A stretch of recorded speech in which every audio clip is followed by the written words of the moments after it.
Okay, I guess everybody's here who's going to be here to see our presentation tonight. And so I wanted to welcome you all to our spring speaker series sponsored by Storm Surge. And tonight's presentation features Wendi Goldsmith, and she's going to be talking about investing now to prepare for future climate impacts. But before we get on to Wendy's presentation, just wanted to plug our other programs that we've got coming up. Our next program is going to be on May 7th, and it features the film Shored Up. And maybe some of you have seen it or heard about it, but it's a documentary-style film that was started 3 years before Sandy by a surfer named Ben Kalina. And he was touching upon all these issues of beach nourishment and restoration and who's benefiting from these programs funded by the taxpayer and who isn't, and are they really working? And then Sandy came along and really changed the dynamic of his movie. And he gets into a lot of the issues surrounding sea level rise and climate change, things like beach restoration, for example, but also the predicament that the federal flood insurance program is in and that sort of thing. So it touches upon the clash between politics, economics, and the science behind climate change. So it really pertains to what's going on locally here on Plum Island. So it's a great film to come and see. After that, we've got a program on using oyster bed restoration as a strategy to attenuate storm surge and flood waters.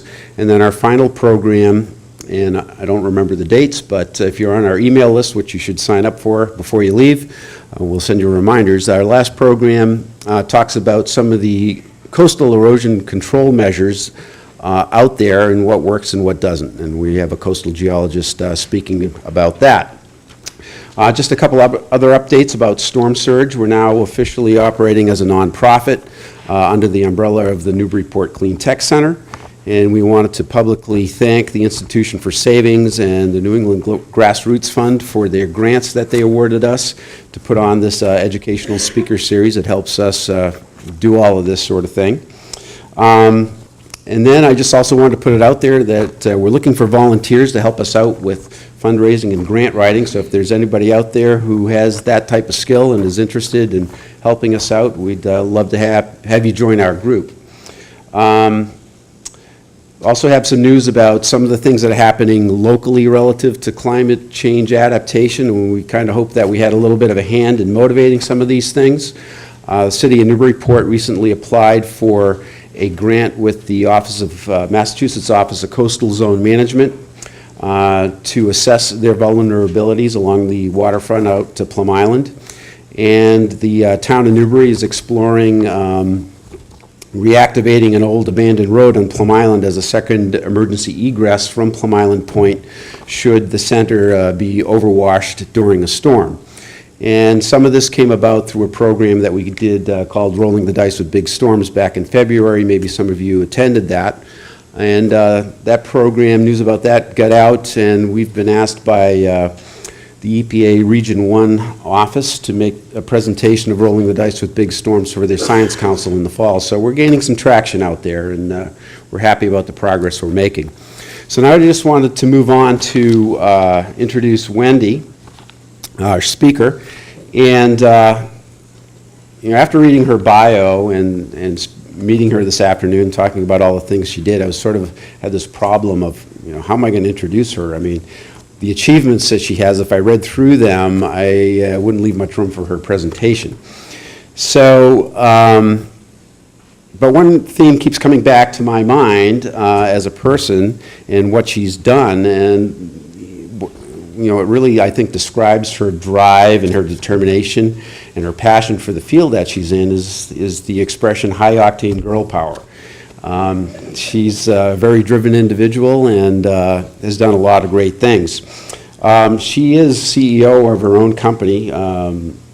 It's a Bioengineering Group there in Salem, Massachusetts. And I can't see too well in the dark here with the light shining in my eyes. But anyways, she has clients that include the Army Corps of Engineers, the EPA, and also the National Park Service, among many others. And she played a key role in advocating for and executing the $14 billion post-Katrina hurricane storm damage risk reduction system in New Orleans. And if you're not familiar with that system, it's basically a big network of barriers, gates, walls, and restored dunes and wetlands. And they're set up sort of like natural systems that offer buffers of protection. And this is the first regional scale climate adaptation project for infrastructure that was completed in the United States. Now, if you look at Wendy's childhood, and you can understand her passion for her work, right? Because she claims she really liked to play in the dirt and divert the flow of small streams when she was a young girl. And so she went on to study geology at Yale, and she apprenticed in Germany under Lothar Bestmann, who was a hydraulic engineer who was a foremost practitioner in employing bioengineering techniques and restoring shorelines and river environments. And she became aware of the fact that, to restore these landscapes, you don't necessarily have to compromise humanity at the expense of the environment and vice versa. You can do both at the same time if you just really figure it out. And Wendi believes in a collaborative team approach to running her business and executing her projects. And she's passionate about helping girls and women explore mathematics and science and technology and getting them involved in those fields. And I think she wholeheartedly believes that girls can do anything. And I think you'll agree that that's actually true. So I'd like to turn it over to Wendi.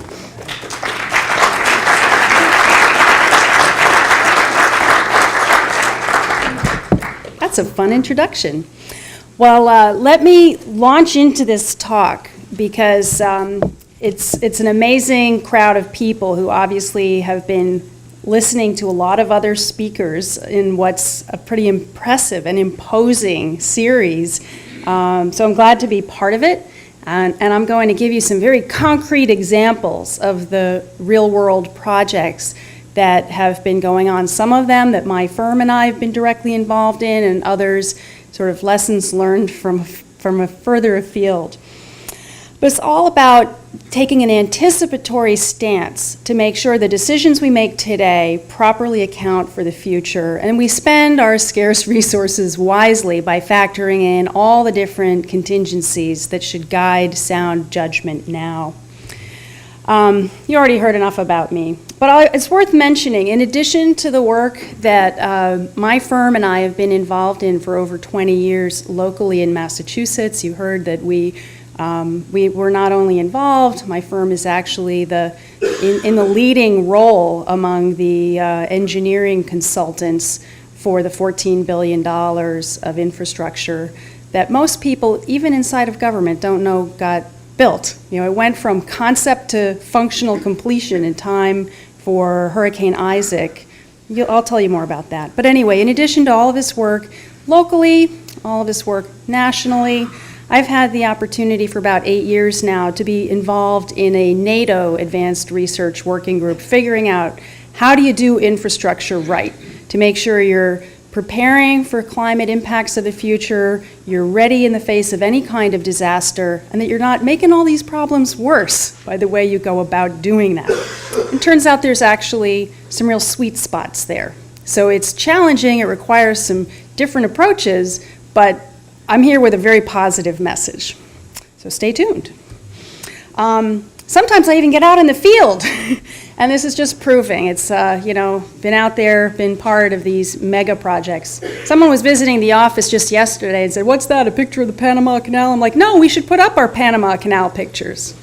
Because they pulled us in to actually say, did we miss thinking about anything on this? I'm like, well, how did our team was like, what about this, this, and this? They're like, oh my God, we didn't think about that. And it led to a redesign of the Panama Canal project. So, turns out, in the world of extreme expertise out there on many subjects tied with the world of infrastructure, there's still a lot of questions that aren't being asked and answered along the way.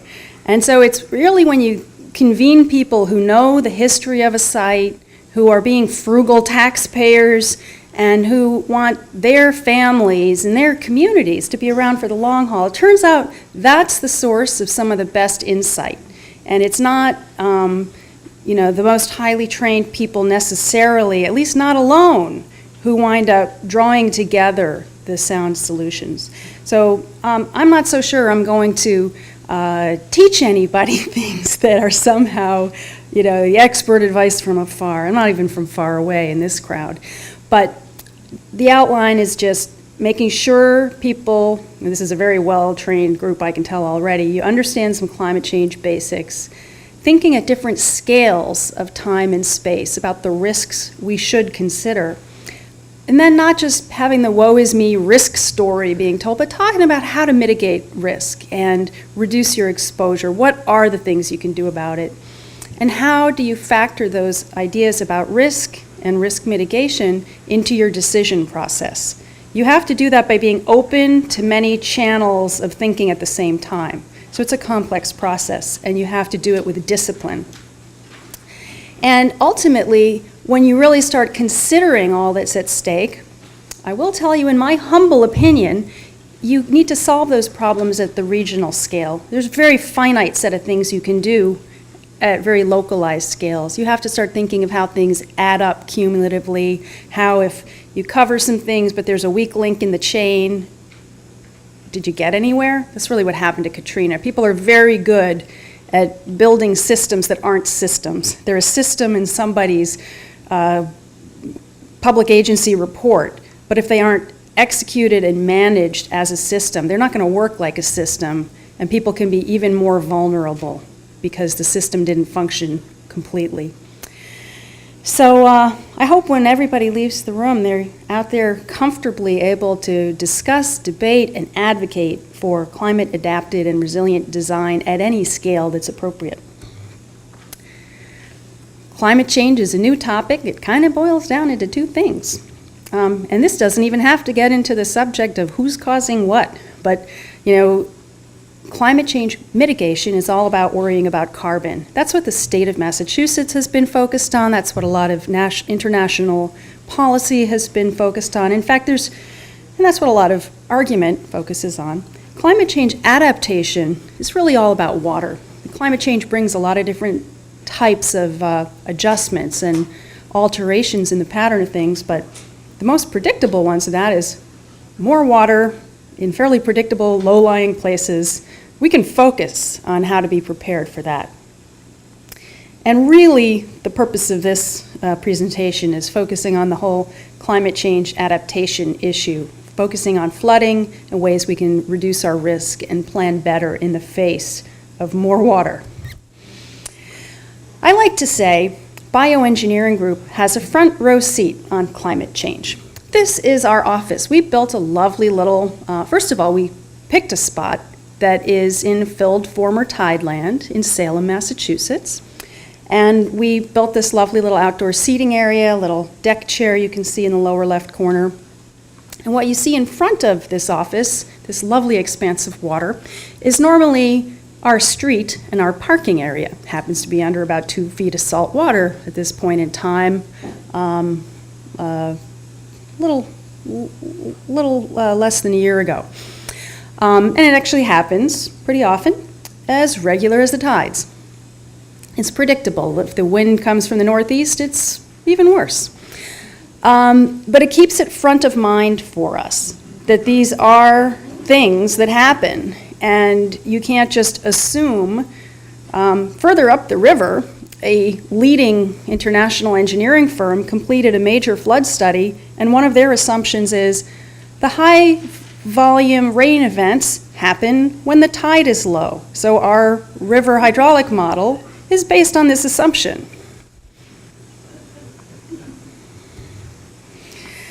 That study has been abandoned.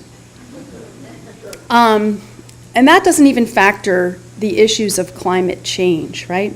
We know that we're going to have more warm days. We know that our winters are going to become wetter, and we pay our taxes one day and we get sleet balls the next, like this morning. Where did that come from?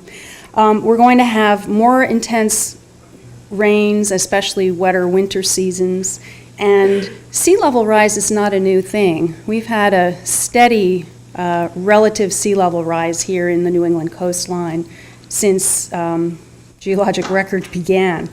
But we also know that the extreme sea levels are going to be getting more and more common due to some ocean circulation and weather pattern and the size of wind fields that we saw during Superstorm Sandy. Those kinds of things cause these extreme high sea levels at greater frequency and intensity. And then the other thing people are starting to get a handle on is that it's not just about the water kind of coming in and going out like a bathtub. It's what happens when things are splashing around, and it's not just the water, it's the boats being tossed around or the debris slamming through a wall. So it's this physical impact and how the barrier islands and the dunes and the sandbars change and shift, the geomorphic change. So it's not just like a bathtub with the water going up and down and the walls of the bathtub don't change. It's much more dynamic with much more complex hazard patterns.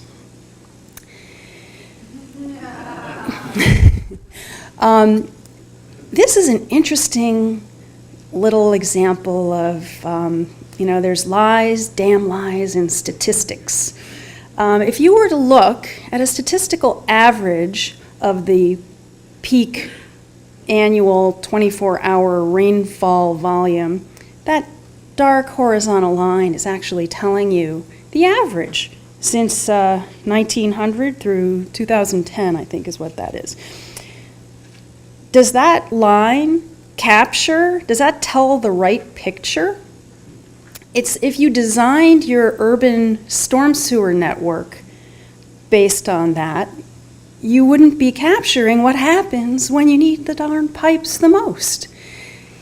How about if you used your standard engineering computer models that almost every firm of any size, we have it in our office, if you had the software that's loaded into those commercially available models, it turns out pretty much the data set that everybody's models have built into them runs through the mid-1980s. The software tool might be newer and the fancy user interface might have been updated, but the data wasn't. What you see is these really big, almost off the charts rainfall events that are happening in recent years, and that's not accounted for if you don't use the right analytical filters to capture that information. And unfortunately, an awful lot of decisions haven't captured that. Decisions that were made in the past did not foresee those changes. And decisions that are made today without understanding the need to really get into the nitty-gritty, we can easily continue to miss that. And then the next question is, what's it going to be in the future? Actually, the best climate scientists, many of whom are actually based out of UMass, which has been dubbed about 2 years ago by the Department of Interior as the one of 3 federally sanctioned climate science centers regionally in the US. They are now the repository. It's their job to know what's up in the future for, current and future conditions for climate science. They have a whole consortium of universities, but Amherst is where it's housed. They project that these peak rainfall events are going to keep climbing. Rainfall like this has happened in the Carolinas and Georgia forever, right? Because the temperatures allow high moisture events and these gully washer downpours. We haven't had that. We've had sprinkle as they go rainfall patterns. But now we're seeing the atmospheric conditions, the movement of air, the saturation of air. It's all different, and so it's producing a different type of rainfall pattern, and that's going to continue to evolve. We can find out that this change is very real just by looking at the past. So we covered sea level, we covered precipitation. But somehow we haven't really managed to internalize this into our process. Some of this I know from talking to my friends who are things like neuroscientists. They say we are hardwired not to think about that. We wake up in the morning, and we assume the sun is going to come up tomorrow, and there's part of us that's just not going to focus on things that could induce fear. There's also been a real tendency to communicate the uncertainty that's always part of science or any forecast. It's as if it's lack of reality. Now, I don't understand why this is such a troubling issue in the climate change discussions when everybody opens up a prospectus from an investment company, and it says right in there, past performance does not indicate future. And that uncertainty and the difference between the past and the future, we understand it, but we don't apply it. And it's really become tangled up in partisan issues, leading to some gaps in our public policies, where we don't have a definitive set of risk maps. Everybody focuses on FEMA flood insurance maps. When those maps were first generated, most of the engineering institutions, the various professional societies, they said, these maps are terrible. They're kind of rough estimates. It's better than not having something, but people are going to misuse them. They're going to become a trigger for worse decision making, because people won't use them for the single purpose they were intended for, which was to negotiate 1 year long insurance contracts. So we haven't had something to guide us, inform us, and advise us about long-term risks related to flooding or some other things. And then the way we've built and rebuilt and re-rebuilt our insurance programs also hasn't really focused on these long-term investments and sound fiscal policy. We're just starting to get a handle on what all the critical infrastructure elements are that keep our communities healthy and safe, but also competitive and economically viable. We've learned the hard way that reacting to disaster costs inordinately more than taking steps in advance to prevent or avoid or minimize the impacts. This can all be changed if we start by asking one question, which really hasn't been part of the discussion before, which is, are we handling considerations about the future? How are we communicating that there are different patterns in the future? How are we verifying whether what we're doing now holds up as well as it should against all the different possible scenarios? And when it comes to major public investments, it's all about conservatism and responsibility to ensure that what we're doing doesn't let something creep up on us. There's been a lot of policy about this region, recently, and one of the words, which is I think a really good and helpful word, but it's also a confusing one, is the word resilience. And, generally, when it comes to infrastructure protection, this has been described as you see here. It's about, recovery and, absorbing and generally getting back online. I like to point out that really resilience involves not just bouncing back, but bouncing back in a way, from an ecological standpoint, resilience has always been defined as the thing that's always going to be, landing on its cat feet, ready for not only the next problem like that, but for the next range of other problems of different types. And so as many slogans as there are about how New York has recovered after Sandy, and even New Orleans has, it's not about how quickly you can bounce back. I think we need to start asking questions and answering questions about how we can bounce forward and make these massive investments of public resources and not just put things right back the way they were in a knee-jerk fashion, which is unfortunately what's been happening in most cases, but how we can really use this as a way to shift the discussion towards health and safety, risk-based decisions, and long-term strategies. One of the most confusing things about this word resilient is a lot of people start using the words robust and resilient as if they're interchangeable. They're not really, but sometimes they can be. So robust infrastructure would be a flood wall that is sturdy enough it's not going to be toppled over, it's tall enough it's not going to be overtopped and maybe become a liability, a bathtub wall keeping water on the wrong side. So robust infrastructure of that type could be measured in certain ways. Resilient infrastructure might be something that it isn't staunchly standing in the face of the storm, but meanwhile, when the waters recede, everything recovers and runs pretty well, and any minor adjustments could take care of a little bit of cleanup and accommodation. Meanwhile, for a community to have a robust strategy for handling disasters, that might even involve a combination of robust stuff and resilient stuff that together can handle anything in a rugged way. So it's a little bit of semantics, but there's some really important differences. So for example, a bigger wall sometimes is not only not the better solution, sometimes it can't work in the first place, and it can cause a whole cascading series of new problems. That's an important concept to understand.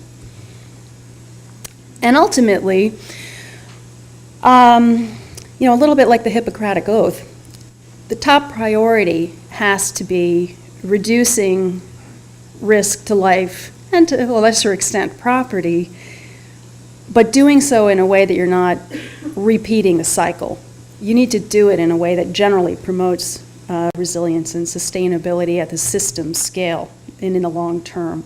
And this is exactly why it requires us to consider future conditions and the overall life cycle value. So this is why it goes back to engaging the public in understanding the risk, not by me sitting here saying, are you aware of all the risk? You have to say, well, did you consider what it means if the road between our community and the local hospital gets cut off? And I'd say, well, I don't know about that road or how vulnerable it is, so no, I hadn't considered that. So that's the way you need to engage the public, is to broaden and expand the understanding. Also, in many cases, we've created some of our problems with old ways of thinking. So the new, better solutions often require various forms of innovation in terms of technology or strategy or regulatory process or just kind of administrative procedure.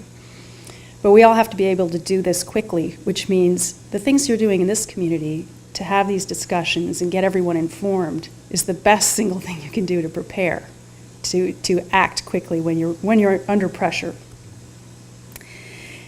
Because this is really the missing sequence, and it starts with convening people together, letting them know what they have at stake, and bringing people into that decision process on a truly engaged basis. Letting people understand what the vulnerabilities are, establishing the different criteria that will drive different decisions, looking at the ways, don't just get people frightened by understanding how bad it is, move quickly to understanding what can be done about that to mitigate the risk. And look at all the different scenarios, because there's not just one way to do it, there's always a number of ways, and you have to look at the trade-offs and the pros and the cons, both on a cost-benefit basis and in terms of all kinds of other community character, environmental pluses and minuses. There are so many things you have to consider. And in fact, it's so complicated, there's a whole science about how to make the decisions. And I've had the opportunity to learn a lot about that from some of the best military-trained decision science experts in the world, because these guys always have to make literally life or death decisions without enough data and nowhere near enough time. And so they've poured a lot of energy into defining the structures and strategies for doing that as best you can. And they apply very much to disaster recovery and climate change resilience. But all of this has to happen before you jump into that architecture and engineering design phase. And I can't tell you how often people go immediately to that last step, bypassing all of the pre-design process that's really critical.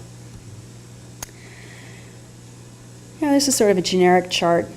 There's all of the climate change and flood mitigation, infrastructure, the probability of things happening, the consequence of things happening, and way up there are these really high intolerable risk levels. Somewhere there's where that dashed line goes, there's this break point between, well, can we live with this Can we live with this risk level? Could we live with it today? What about 30 years from now when the mortgage is paid off? Or 50 years from now when it's ready to resurface a highway or replace a storm sewer system? How long has a community like Newburyport been around? What's the right term of time to think about? Probably a pretty long one. And we need to frame these things properly as we start analyzing different alternatives. Most of the time, people fall into a business as usual habit. And one of the most pernicious issues that contributes a lot to unnecessary flooding is that people go in and treat existing, naturally functioning landscapes in a pretty heavy-handed way, creating more runoff, creating less places to store or carry away water as a natural system would.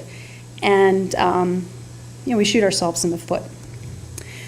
But I know you guys have heard some of this, but the whole topic of green infrastructure affords a very good way to respectfully understand and incorporate some of those existing systems and to actually use natural landscape scale processes to essentially make the water vanish by infiltrating it into the ground, storing it locally, and ultimately allowing it to evaporate back into the atmosphere.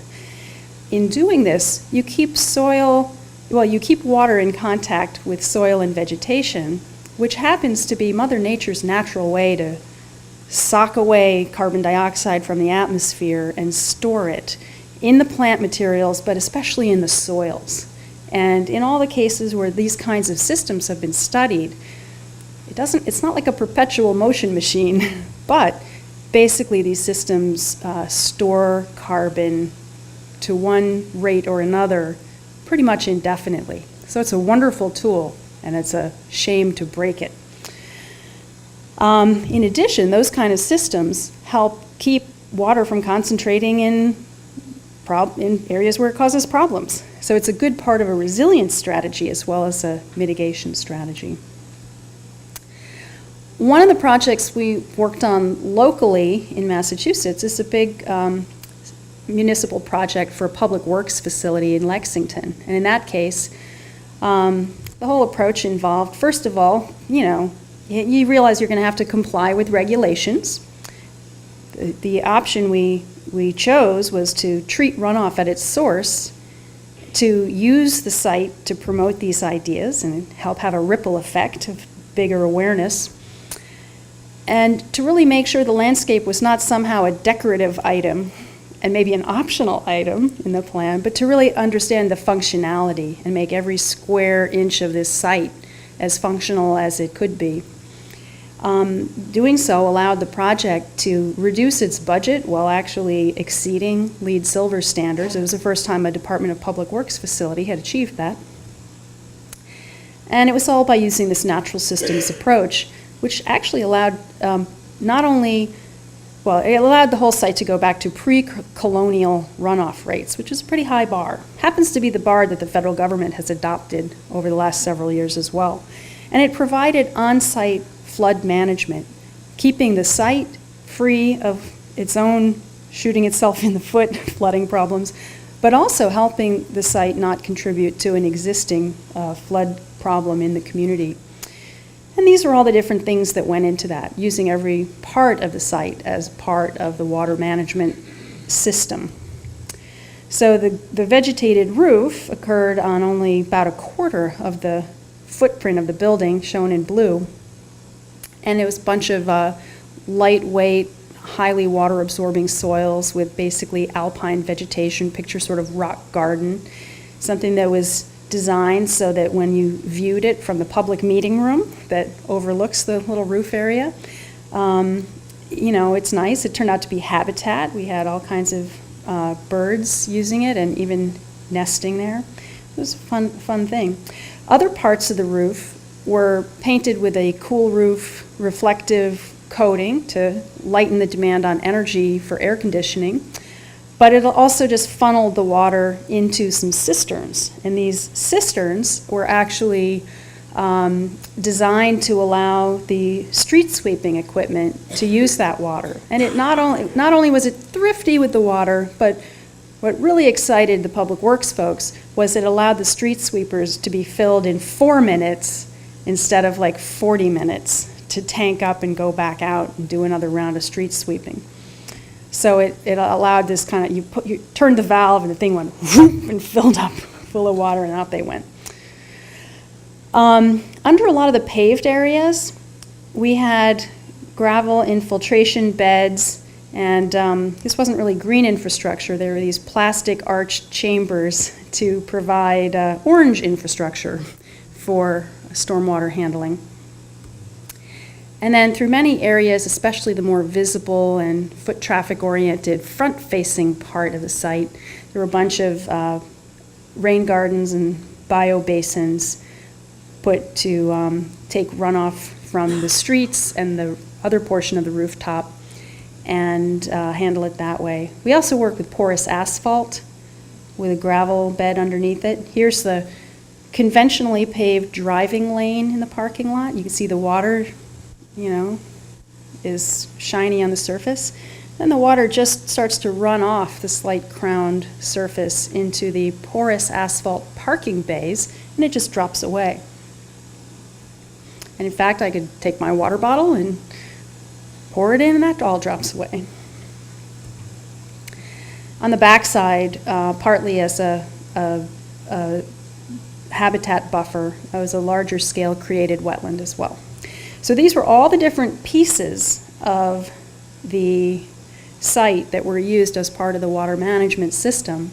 And it allowed the entire peak, today's climate and future forecast climate, 24-hour, 100-year probability storm event to be captured on site. So there's a sustainable design that's part of a climate adaptation and resilience strategy right there. And I'll point out, everything we did here saved money compared to the conventional infrastructure solutions. And I think the site looked pretty cool, and the community's really gotten excited about it too. It's won all kinds of awards. You can take that away from the building and site scale size of stuff and take it out into communities with green street treatments.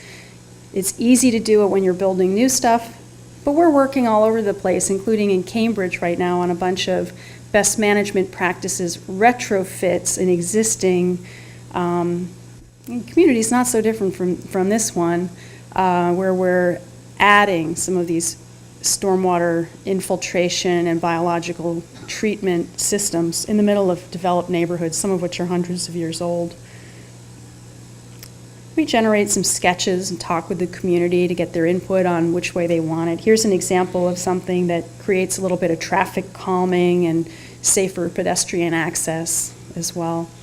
We've also done work in major highway corridors. So this isn't just something you do in the lightweight corners of the world.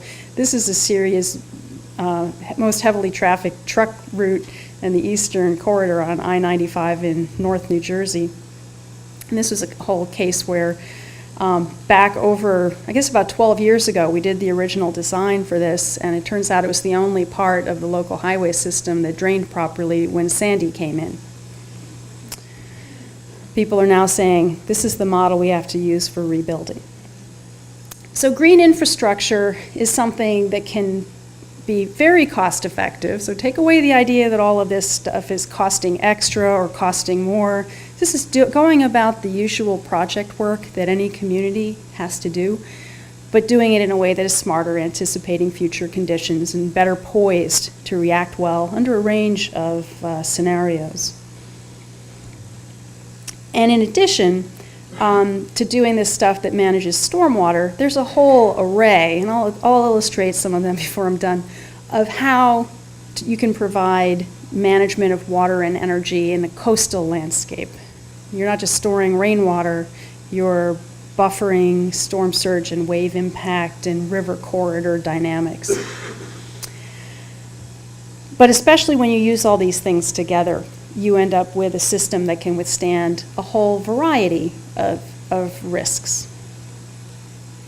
In many cases, here's an example of a project we've worked on in Boston, and we have a Boston waterfront, and we have typical major buildings that frequently have all kinds of utility and parking and other functions down there where the water is. Well, what happens when the water makes it across and gets in to those areas?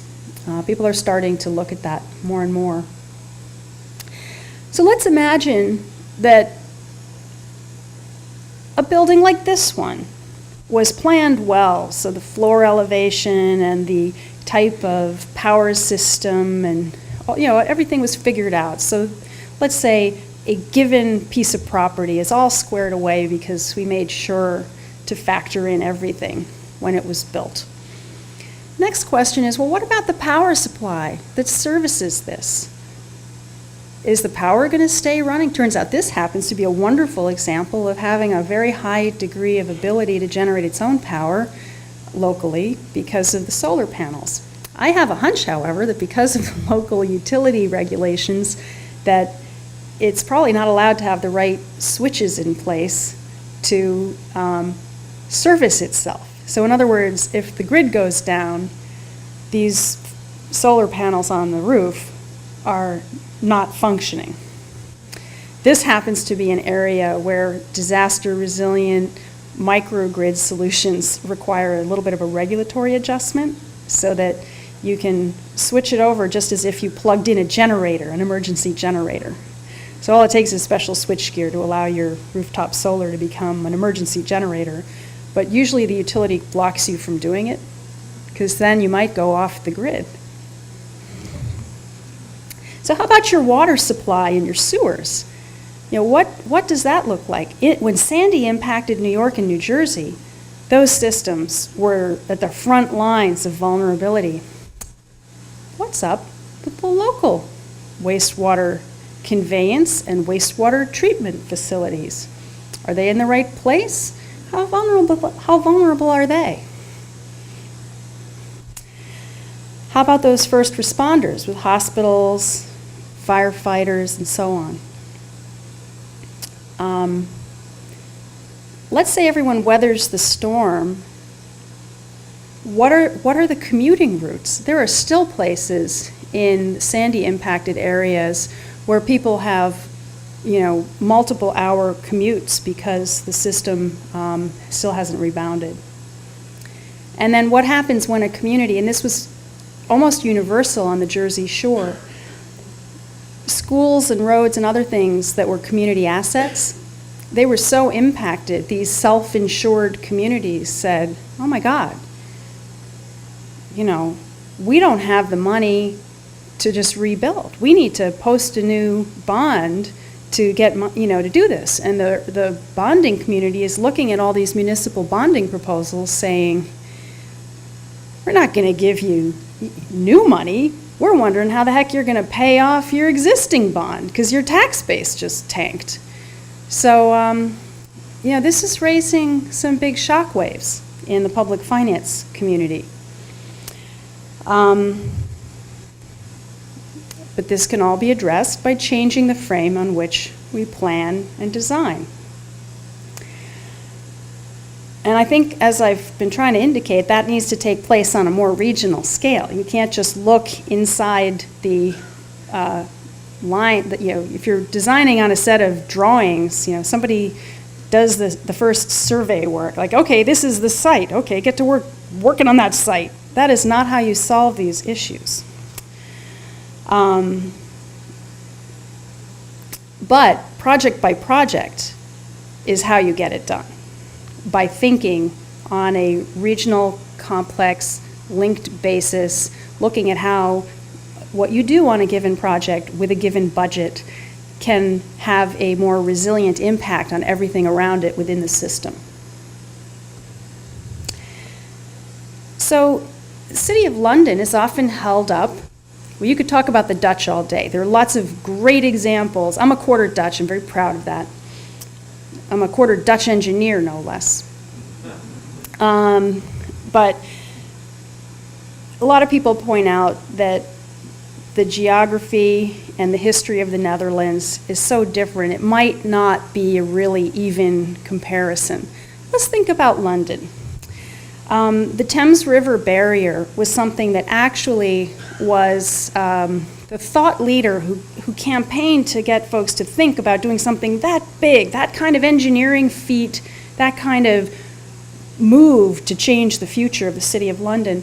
That arose after the floods of 1953. And it took decades before that got off the ground.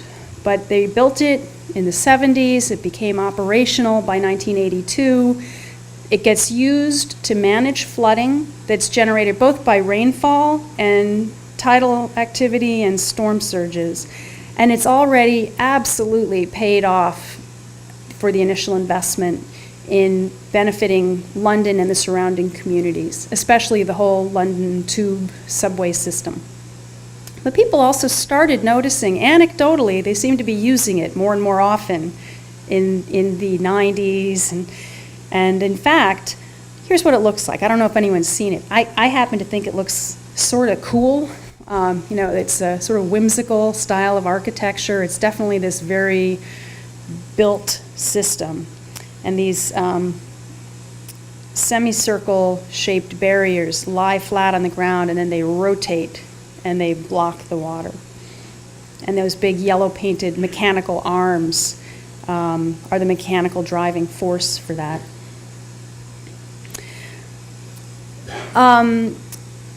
When the International Panel on Climate Change produced and released a climate vulnerability assessment in 2005, it really quantified how important it was to change and update that system, that people realized, wow, all the assumptions that we started in 1953 thinking about, we didn't factor in the future. So let's jump on this and figure out that we need to consider some different scenarios in the future. And so they jumped on it really fast. They took those IPCC recommendations of future modeling, and they redesigned the barrier, and they actually put this in place. However, turns out that IPCC report wasn't even intended to be a cookbook for engineering infrastructure. It was intended to be a catalyst to start political discussions and policy development. And it turns out that when London invested in modifying this whole Thames barrier, that they jumped the gun, and they did it wrong. So even though they were trying to think about the future and do it the right way, they kind of blew it, and they see it that way now.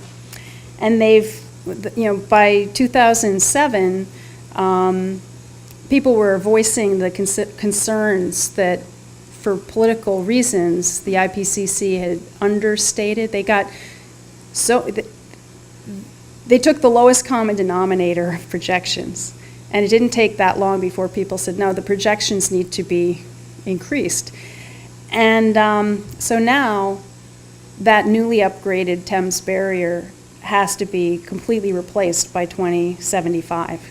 So they're still in good shape for quite a while if you're thinking long term. But this is an illustration that you need the right information, that's fit for purpose data and analysis, and the right process to engage and kick the tires as people plan those investments. Oh, sorry, I went backwards. So Copenhagen, this is an interesting place. I'd like to point out in 1998, the city commissioned a major risk assessment for their subway system. They just said, various things had gone wrong in subway systems around the world, and they're like, we're going to make sure we're all set, because we are very transit-oriented, and we're going to have this subway system we can rely on no matter what. So in 1998, they did this state-of-the-art thing, and it was only looking at things that would lead to tunnel collapse. It didn't even look at tunnel flooding, and it didn't consider some of the climate-related risks that other places, including London, had already started asking questions about. So this leads you to the question, who defined what that study was supposed to be? That's always an interesting question. Anytime some money gets budgeted and a contract is awarded somewhere, somebody provides the scope for all of that. I like to point out that the scoping itself should be a more collective and engaged process. Otherwise, it could be a really precise case of tunnel vision. Are we seeing some patterns here?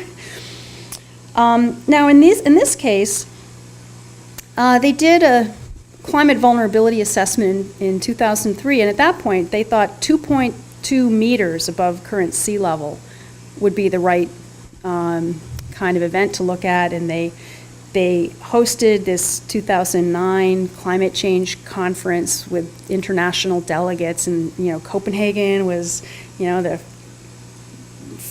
were leaning very forward on all of this, and they were looking very, very closely at all of these sea level rise related issues. And the very next year, this crazy rainstorm happened, and they had 6 feet of rainwater filling up their tunnels. So they had totally missed that one as well.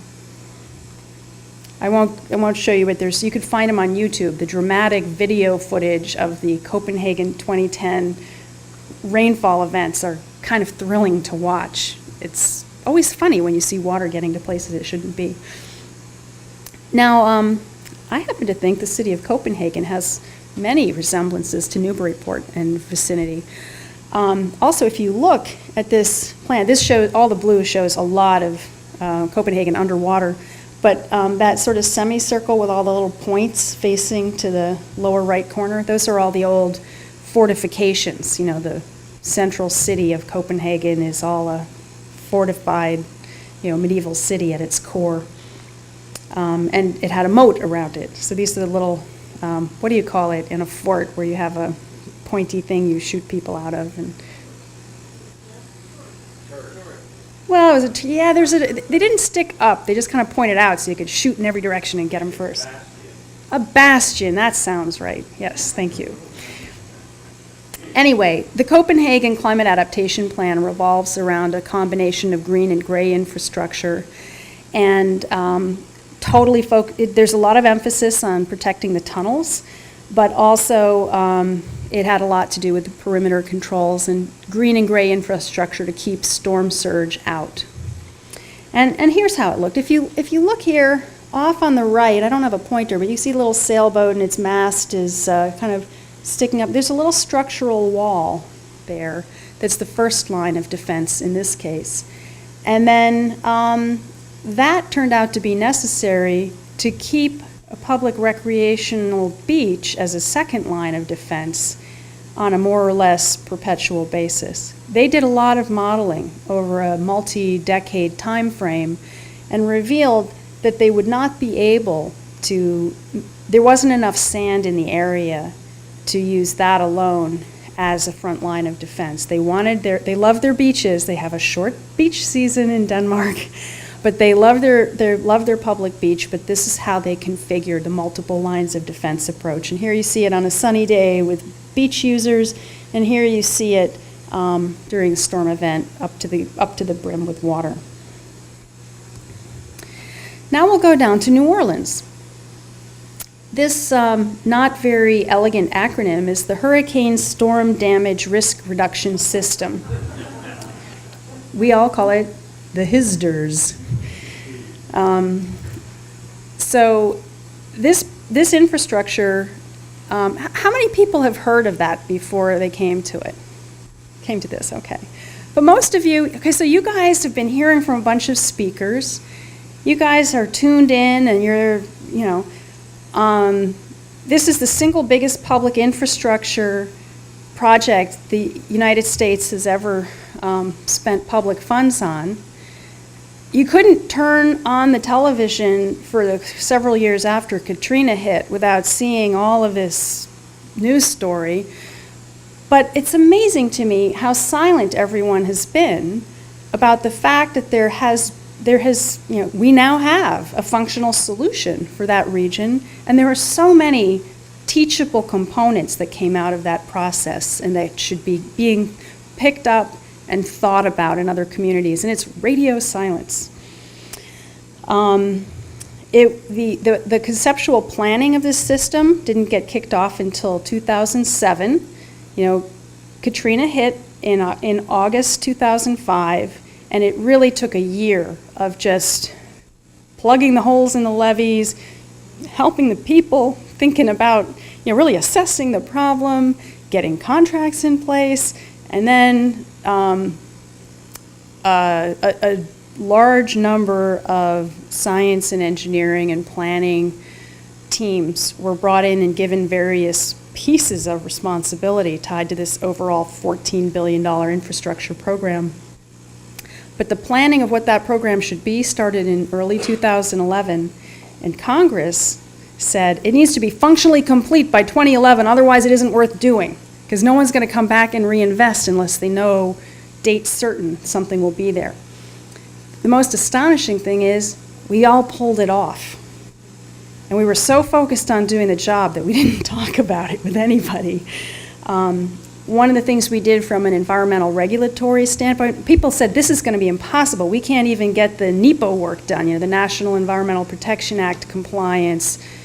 Doing those studies alone would take 5 years, let alone have the darn thing built in 4. But we actually negotiated a special set of agreements with the White House Council on Environmental Quality, and we rewrote how to do it for this project. That alone is a teachable lesson and a template for other projects. It's really good this all happened, because when Hurricane Isaac approached on a very similar track in 2012, that got a little news. CNN, Soledad O'Brien was out there on this wall going, the waves are really big, but everyone here is calm. I guess it's okay. And that was the news event. It's been estimated that the whole $14 billion system avoided close to $40 billion of damages in that one storm alone. It's also furthermore been modeled on a rigorous basis that the way it was built didn't just push the floodwaters someplace else. It was built to prevent the development of a storm surge. We're not going to watch the video. So there was a whole lot of stuff built. Here's all the rebar, skeleton, and huge cubic feet of concrete being poured. It's actually the first time in the U.S. that any kind of climate adaptation and resilience infrastructure system had actually been built, let alone on a regional basis. And a lot of people say, oh, the Dutch know how to do it. And here in New Orleans, what got done was just this 100-year risk reduction event. This is actually about the same size and scale of physical stature as the Dutch North Sea defenses. It's actually consisting of the world's largest storm surge barrier, and the height and the structural integrity is, inch for inch the same as the Dutch. It literally, it goes as far as we know how to engineer these structures, and as anyone knows how to engineer these structures. They just don't have storms that are as big. Therefore, they used to say they had a 10,000-year level of risk reduction. After they looked at how we factored in the future, they recalculated their risk level, and they're like, we thought we were at a 10,000-year level of protection. We now realize it's more like 1,000. So the way we approached the planning and analysis of this system led to a new global standard for risk and resilience analysis. Maps like this might be familiar. The bluer it is, the deeper the water, up to 20 feet of flooding in certain areas. So this is like Pontchartrain, the Mississippi River, New Orleans, Lower Ninth Ward. You don't have to know what's where. If it's colorful, it's wet. The challenge is when you get the lucky, well, you can't call it lucky. Although it was very lucky that money was given to do something to reduce the exposure of this or any community, and to do it all at once so it could all be planned and executed as a system. That part was lucky. It's tragic that it took a disaster of the scale of Katrina to make that happen. But when you get funds like that, it's really clear you only have one chance to get it right. Problem is, we fail to realize that any time you get funds, even if they're humbler amounts, that's still the only chance you're likely to get to think about it in the right way. But I mentioned earlier, the decision analysis process, the transparency and engagement of the public, that's the part that differentiates business as usual from a truly informed systemic approach. In Louisiana, there's a whole series of risks, each of which is bracketed by many uncertainty factors. Sea level rise. Turns out their sea level rise isn't quite as high as we have in New England because the way the currents flow. Land subsidence, we have a pretty high rate of land subsidence here in New England. But the Mississippi River Delta is sinking under its own weight much faster than that. So their land subsidence makes them have they have the highest relative sea level rise rates in North America and one of the highest rates in the world. They were looking in the future at increased rainfall intensity. They already had pretty intense rainfall, so they weren't going to have the same. It was going to get worse. Not as extreme as it's getting worse here, so that's a wake-up call. The future storm models suggested, especially with increased wind field size, that there could be increased storm surge height. Katrina revealed that if you had certain infrastructure built, like for instance, once water gets around or over or otherwise behind a flood wall, and then it can't drain out at the natural pace, we could call that a hybrid failure. Another example of a hybrid failure is an earthquake causing a tsunami, causing a nuclear meltdown. So the hybrid failure is when a tragic earthquake and flood event turns into a nuclear disaster as well. So these hybrid events require us to look beyond the scope of, seismic risk or flood risk or nuclear risk. You have to look at them all together. It gets complicated, but that's the only way to correctly evaluate risk and address it. In Louisiana, not unlike this part of the world, the coastal landforms are very dynamic, and what we do to either maintain and steward those processes and possibly enhance and work with them in a beneficial way, or what happens when we do things that interrupt or contradict those natural processes. Suddenly we can often find ourselves either doing that without knowing we've done it, or we're doing it in the pursuit of solving a problem, but we can end up with a ricochet of new problems instead. And last but not least, using a so-called reference system, looking at the past, that alone is not valid when you know that the future systems, future data is what's really what you need to base your choices on. Right after Katrina, people came up with a scheme affectionately dubbed the Great Wall of Louisiana. People quickly drew up this huge wall of red all around. We're just going to keep the water out. And they even penciled up all kinds of cost estimates. And then they realized, a lot of people pointed out, this wouldn't even work, let alone, in fact, no one could afford it.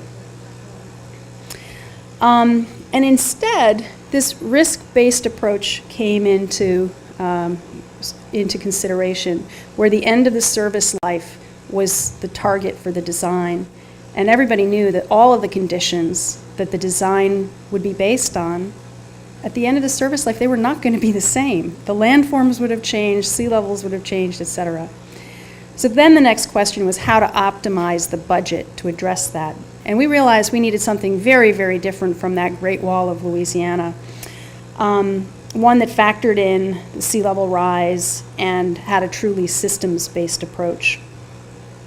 In addition, while meeting the congressionally mandated 1% annual risk of flooding, Congress didn't really say, what we mean by that is overtopping of the wall.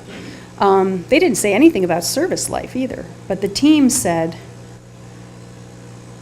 what is the right thing to do and how can we pull this off? And we came up with something that would keep from being overtopped at the a 1% annual chance at the end of the 50-year service life of the concrete and steel these structures were built of, plus being very resilient up to a 500-year storm event. So even if things were overtopped, they wouldn't be toppled over, and the system would continue to provide a very high degree of public health and safety risk reduction. So this looked at how the wave and wind forces, and by the way, the wave forces and the forces of a ship being karate chopped by a wave into a closed gate structure, those were the kinds of things this was designed for, which are far and away higher than any structural requirements due to wind forces. And it was all about the durability and synergy of different elements. And it led to very specific design criteria for each of the system elements. And they were not the same everywhere. Different portions of the system were exposed to different degrees of storm surge and flood levels. And so the system was spatially accommodating those differences. Now, this is looking from the east into downtown New Orleans along what's known as the Inner Harbor Navigation Canal. And when Katrina came in, a wedge of water was pushed into this more or less funnel-shaped embayment with a spout shooting that water right into the downtown. So the water got really high because it was high under the low-pressure eye of the storm. The wind shoved it in. The walls, the shape of the landscape hemmed it in, and so this storm surge got ever higher and higher and higher and higher, and then it just shot through this dredged, steep-walled canal, and it was the water toppling over the flood walls along that canal system that caused all of the damage. So the first Great Wall of Louisiana proposal just said, we're going to have all these walls, and they're going to be really high, so that won't happen again. But it didn't consider land subsidence or sea level rise. And furthermore, it failed to think about an option that eventually became the obvious one, which was take away the funnel effect. And so this is actually the world's largest storm surge barrier, which is positioned to keep, it's a lower structure than any of those Great Wall elements would have been, and it was positioned to keep the water away from getting necked down into the skinny part of the funnel, which means it gets higher and higher. We could have a whole separate lecture on storm surge dynamics. One of the less technical things that was really important to this project is the way people used words and thoughts. When right after the storm, the Army Corps jumped in and they said, we're going to get this right. We're going to set up a whole hurricane protection office. And some people were like, yee, haven't you read the Greek tragedies? And eventually, people said, we need something more subtle, more nuanced that communicates this idea of residual risk. It's the hurricane and storm damage risk reduction system. Each one of those words has latent meaning, and it communicates that there is risk and uncertainty and a certain kind of humility needed to get these things right. You have to keep digging and asking questions and considering things from different angles. More importantly is the deeds that got done. So the IPET was a independent performance evaluation team. It was basically the peer-reviewed scrutiny that did all the forensic studies and dug into exactly what went wrong and why it went wrong and how that could be prevented. This whole systems-based approach was a new thing that got done. Things to get things done quickly involved design, build, contracting, and all kinds of environmental review, expedited procedures. And then last but by no means least, since we had to proceed before doing a 20-year study to find out we just said we have to jump into this. So we have to jump into this with the unnerving realization that we don't have all the things answered yet. So if along the way someone says, wait, this data raises some troubling concerns, no one was allowed to say, what, at this point, do you know what that means? So we had to say, everyone keep going. But meanwhile, the SWAT team comes in and analyzes how important is this and how can we accommodate it. And that happened throughout. really embracing an adaptive management strategy for hard infrastructure of a type that had never been done anywhere in the globe, according to everybody who's studied this project. Involving multiple lines of defense, there's all kinds of levees and flood walls and gates that close, like the Thames Barrier, but it also includes a whole bunch of solar-powered land-building engines, otherwise known as Louisiana's wonderful coastal wetland systems, and the barrier islands and beaches and dunes as well. Then there's all this behavioral stuff, like how do you operate a pump system? What do your evacuation routes look like? What are your building standards? And how do we fit those activities together with the physical landscape? And most importantly, how can all the things we build today be added to in the future and adjusted based on new developments in science, new ways people want to use the area? Who knows, there might be a day when there's not so much oil and gas exploration going on and people can better retreat from portions of the coast, and so on. What was very interesting was having folks who formerly were in very antagonistic positions with one another, folks who wanted to get things built and who were the infrastructure people, roads and levees, versus all the people who cared about the habitat productivity, the shellfish productivity, and everything else, and recreational fisheries even. And what we realized is the only way you could truly address both needs was by doing them together, and that the structures actually benefited some of the ecosystem functions. All of our walls and pumps wound up providing a restored freshwater condition throughout the delta, which increased all the biological productivity. And all of those wetlands keep all the hard structures from facing open water attack straight from the Gulf of Mexico. Another interesting concept, which was very troubling to some of the people involved, was things were planned to fail gracefully. Failure is not something you really want. I'll stamp that drawing. I'll stamp the one that's planned to fail gracefully. Well, you don't want to plan the drawing, you don't want to stamp the plans that are not designed to fail gracefully. Most of the time people don't think about that though. They want to assume that they've addressed things not failing at all. This is a different way of thinking. And because of all the transparency, probably the biggest value is there's a huge amount of early public engagement, which led to ongoing public trust. That was also a very serious problem right after the storm. I can tell you it's a lot better now. It's a very different level. There was a lot that came out of this. The rest of this is just sort of a picture, little picture album. World's largest pump station, world's largest open water storm surge barrier. This happens to be the piece of it that runs through a wetland area, not really open water. Lots and lots of awards.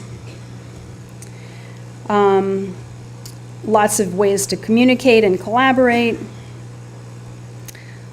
Huge amounts of ways to accelerate how you collect data in the field, how you do testing using new protocols to speed it up and make it more efficient, how you address what's going on below the ground, water sneaking in places you don't want it, as well as planning for what the water's doing above the ground, how to address stability in what was regularly called the worst soils on the planet.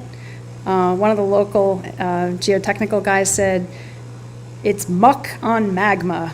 You know, there's really nothing solid no matter how deep you go. And everything settles. Literally, it's loosely consolidated delta sediments that collapse under their own weight as they dewater. So the front line of defense really involved barrier island restoration. And there were two different kinds.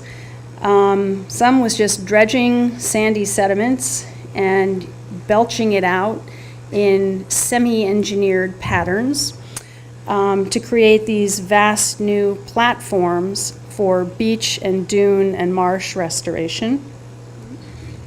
And here you see all of the dredge pipelines in operation, pieces of equipment scooping up, bulldozers shoving the sediment around to achieve the proper elevations.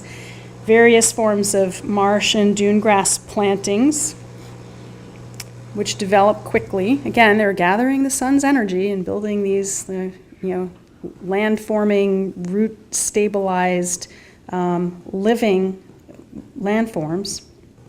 In some cases, we used a boosted version of the dune system with geotextile, sort of a burrito-like geotube. Grand Isle Beach was really heavily hit. In fact, this area has a certain resemblance, I would say, to Plum Island. And in this case, a complex configuration of geotubes was deployed on an emergency basis.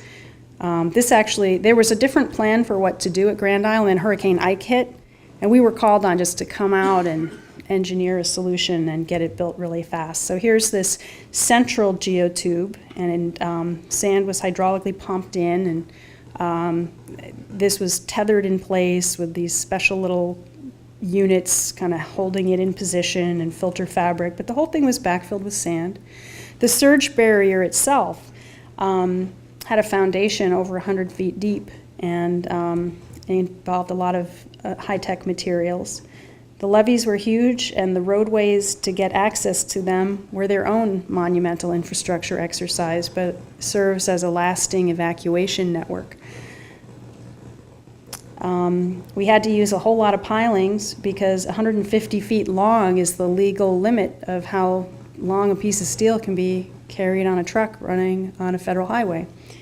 So we had to use more than we would have liked to if they could have been only 200 feet long, because these were long, long foundation pilings supporting all these walls. There were lots and lots of gate structures being used to close off the openings that were necessary for navigation and for ecological water circulation purposes. And some of these gate structures were very complex, involving multiple openings designed for all kinds of shipping traffic. And even the construction processes themselves required elaborate materials and techniques. And then highways and railroads and pipelines and everything else that crisscrossed these structures required accommodation as well. Just to give you a sense of things, there had been a closed gate. The gate off to the left was the originally sized gate. It went up to about 10 feet above sea level. The new gate, which was built on a slightly different alignment so that they could both be functional even while the new one was being constructed, you get a sense of the scale. That one was actually the highest gate structure because for various reasons it was the highest exposure and the highest consequence gate. And that was up above 30 feet above sea level. So a very, over 20 feet increase in height, just to give you a sense of, in some spots, how much higher the system was. But it's not about height. It's about system that made it work. And here's the West Closure Complex, the big pump station off on the western flank of New Orleans, and some of the gate structures and pump elements. Now, one of the interesting ideas we came up with was that for a small incremental additional cost to the footings and wall slabs here, that we could actually allow wind turbines to be bolted onto these huge flood walls. And that one way to pay for the ongoing inspection and maintenance and eventual replacement would be allowing them to do multiple duty and to have, to actually lease these facilities out for a wind developer to invest in the equipment and sell the power.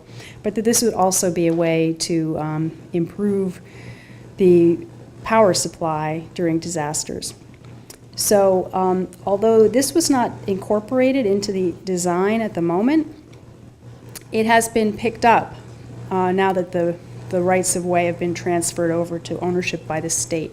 So this integrated renewable energy program is being retrofitted into the system. Not the most elegant way to do it, but still a big paradigm shift in how infrastructure is planned.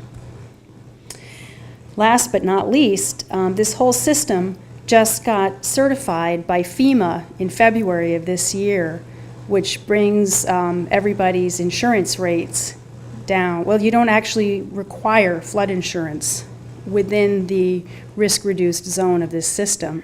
And by all analysis and accounts, there aren't going to be any surprises like a new increase in rates because there's going to be a remapping. Like we already did the remapping for the next 100 years, and we designed and built the system that takes care of that.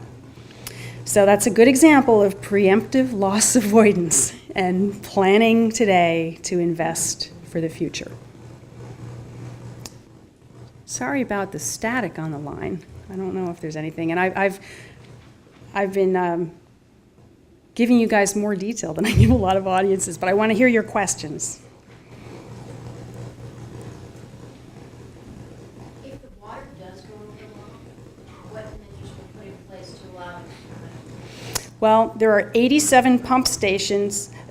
So if the water gets behind the walls, what gets it out? There are 87 pump stations that were all designed to operate as a network, and the world's largest pump station is there to be, how water gets to or from that pump station can be handled differently in order to allow the whole system to be drained. How does the pump work? Oh, the pumps all have their own, it's all a diesel-based emergency generation system. Actually, all of the new pump stations had their emergency fuel supply and mechanical systems blessed by the same engineer who designed the only pump station that worked continuously throughout Katrina, because all the rest of them had one failure or another. There was only one that worked the whole time, and it was designed by a high-octane woman engineer.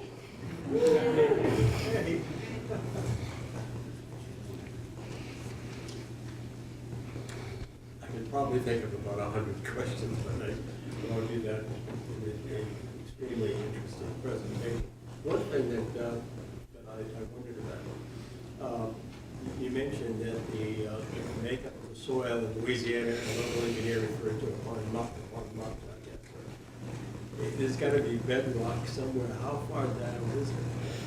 So just where is the bedrock in Louisiana with this muck upon muck, lousy soil? The whole landform, we say landform in air quotes, it's a delta. So what looks like land is all just this muddy, dynamic, migratory flow of sediment into the ocean. So it's literally, in spots it's thousands of feet down before you hit something that you could call bedrock. How far? Thousands. It depends. Yeah, these were all, these 200-foot, 175 to 200-foot pilings, depending on which structures you're looking at, they did not perch on bedrock. They were all designed so that the friction is what held them stable. And in fact, we had to account for how the subsiding, self-compressing sediments would have down drag on them because the friction works both ways. Why do you think, in your opinion, there isn't more information about the system in New Orleans and in the country in general? Because, I was just down there for Mardi Gras, and there's friends who live down there, and they don't know a lot about the system. Yeah, so why, in my opinion, is there such radio silence about the existence of this system? Even if you're down in New Orleans for Mardi Gras, the people down there don't know about it. And why aren't people talking about it? Well, I think the reason that people in New Orleans don't talk about it is because we have not yet learned the language. It sounds too scary if you dwell on it. If you don't bring up the subject, maybe people won't think about it because no one has a large enough baseline knowledge of the sort this community is building through a series like this. So I think that's part of the problem. The other problem is the folks who had the deepest knowledge about all of this really was the Army Corps of Engineers, but they got cast early on as the bad guys. Not really fairly, I have to say, but there are a couple things that they acknowledge at this point they needed to have done differently, and I think they've taken corrective action, but it leaves them feeling a little, so I hear you've stopped beating your wife. How do they tell this story? And then the rest of us, seriously, we were all so busy. We were in the trenches. We weren't out there marketing. However, on the table, two of the publications that are out there, and as to my knowledge, they're the only two publications that have been jointly written by Army Corps personnel and some of the private sector firms involved. They're out there, and it sort of tells the comprehensive public-private story. And the Army Corps finally said, look, we can keep writing these little articles together, but the Army Corps can't write their own story. There's no mechanism for us to do that. So they said, Wendi, why don't you write a book? And we'll feed you all the information you want, and we'll make sure we'll make sure that you have access to it. So anyway, that book will be out about a year from now. The title of the book is Climate Resilient Infrastructure, Lessons Learned After Katrina. And Springer is the publisher. And the book, I'm the primary author, but I see it more as an exercise in facilitation, because there's contributions, interviews and anecdotes. It's not a cookbook on how to do it. It's really a lessons learned, like what's the so what here that people need to know and take and translate to their own community situations. The design build process, how is that coordinated? Generally, all the design work is done on a major project like that, and then, which takes years, and then it's implemented. How was that conceived? So how was the design build process coordinated? Usually, especially the bigger the infrastructure is, the more people take many, many years just to get the design done, let alone the other stuff. This is true. So I'll tell you an interesting story. For the kickoff meeting of this process,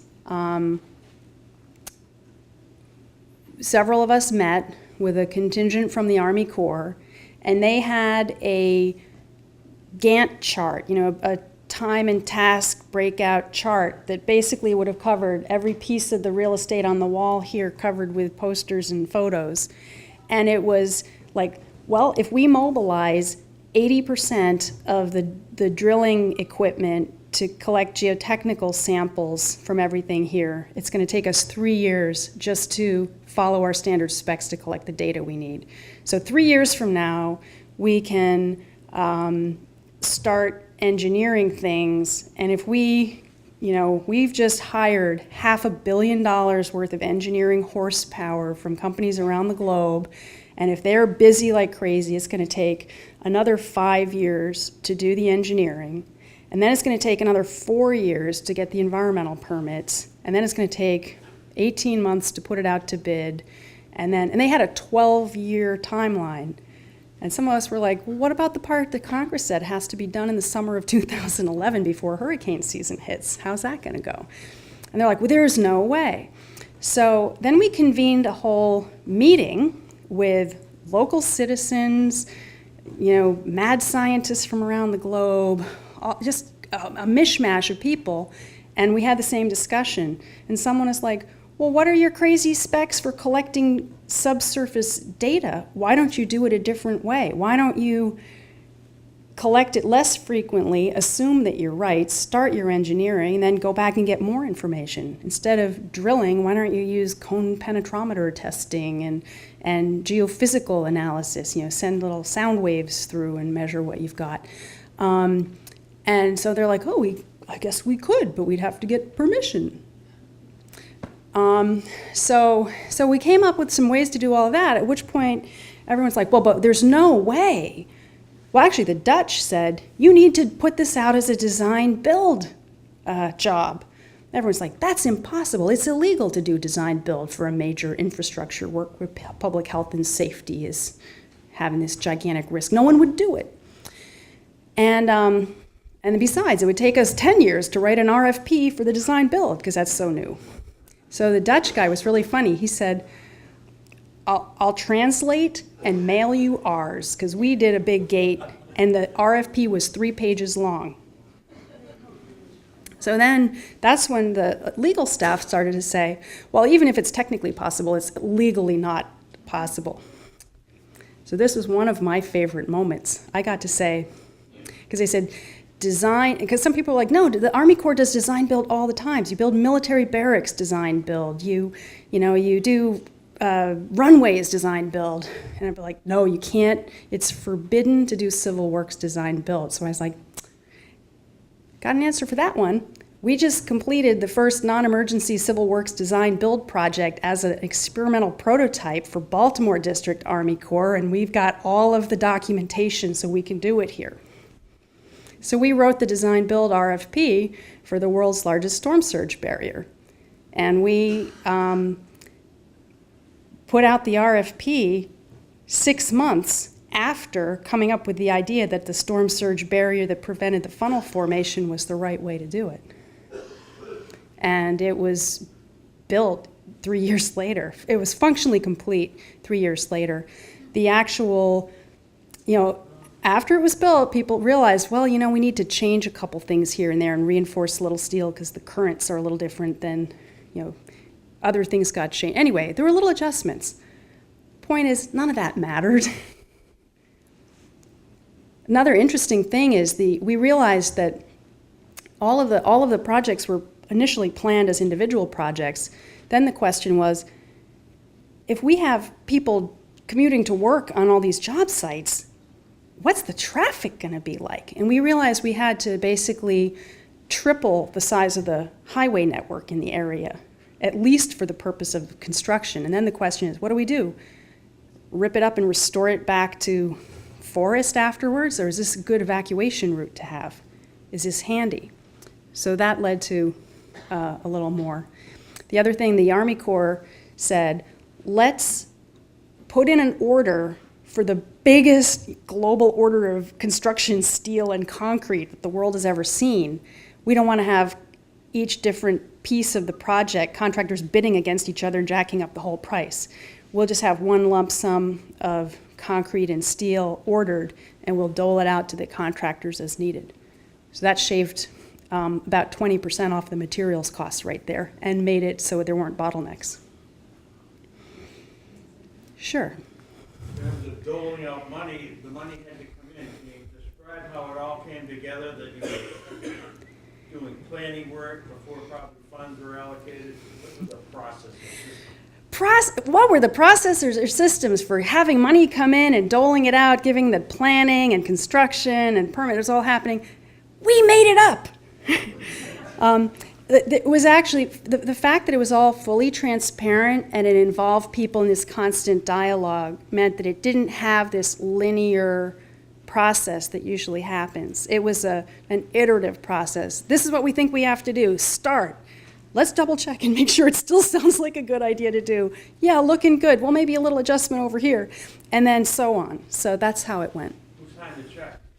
Who signed the checks? Well, the Army Corps had a whole program management contractor that had a $150 million contract just to keep the Hawkeye view of everything and make sure that everything was on track and that all the money was accounted for. And I will say, when the dust settled, this had a huge General Accountability Office rigorous scrutiny, and it passed with flying colors. People have said, it has been written in print, that this was the cleanest, squeakiest project in federal history. In the back? Was there one place where the law stopped in terms of saying, yes, go ahead, we'll make it, we'll figure out how to get through the red tape? Was there one place where the money stopped? Well, the buck stopped. Where the buck stopped. Decision-making process. Saying, okay, go. Okay, so I'll tell you another. I don't think I even told all these stories. I'm not sure why. I'm not sure how Mike knew how to seize on the high-octane girl power so much. A lot of people thought this project was going to be a big failure. And there was a senior engineer who had worked for her whole career down in New Orleans, and everyone was like, I don't want to be the boss of this whole surge barrier project. Design, build, that's going to be a train wreck. I don't want to do it. She's like, I'll do it. My family is here. I'm going to make sure this gets done. So now she's a hero, but, okay, one woman. The program, the senior civilian from the Army Corps, who's the equivalent of a 2-star general, who was put in to command and control everybody, not just in New Orleans, but in the 15 other Corps of Engineers districts that supported this whole thing. That program management senior executive was another woman. I'm the managing member of the joint venture that was responsible for $200 million of science and engineering and planning and permitting and public engagement. We had some interesting meetings.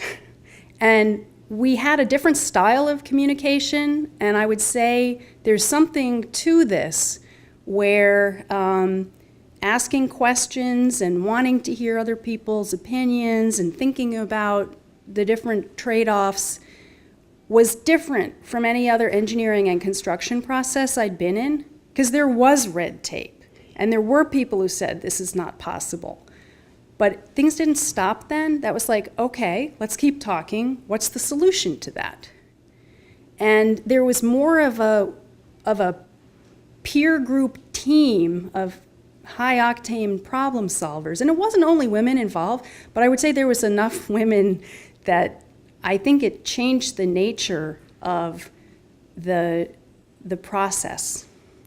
And I mention that because I think that diversity in a lot of forms causes people to engage each other differently. And I think that's a strength, and I think this project demonstrates it. In the back? First, I just want to thank you for this talk and all this time. I've learned so much. It's really so I want to take us out of Louisiana. I'm sorry, folks, we can go back if somebody else wants, but just for a minute. And my question is on green infrastructure and tidal flooding. So I understand, it makes a world of sense that restored wetlands and beach nourishment and that sort of thing could help with storm surge and with intense wave action and erosion and those sorts of things. But when you get, like in Charleston and in Annapolis, when you get the tidal flooding, a couple times a month, soon it's going to be a couple times a week, is there a green infrastructure approach that can help with that? Are we talking more about the kind of starker defensive measures like seawalls, like accommodation and retreat? You're sitting in the back of the room where I think your voice is projected well. Could everyone hear her question? Because I think you are.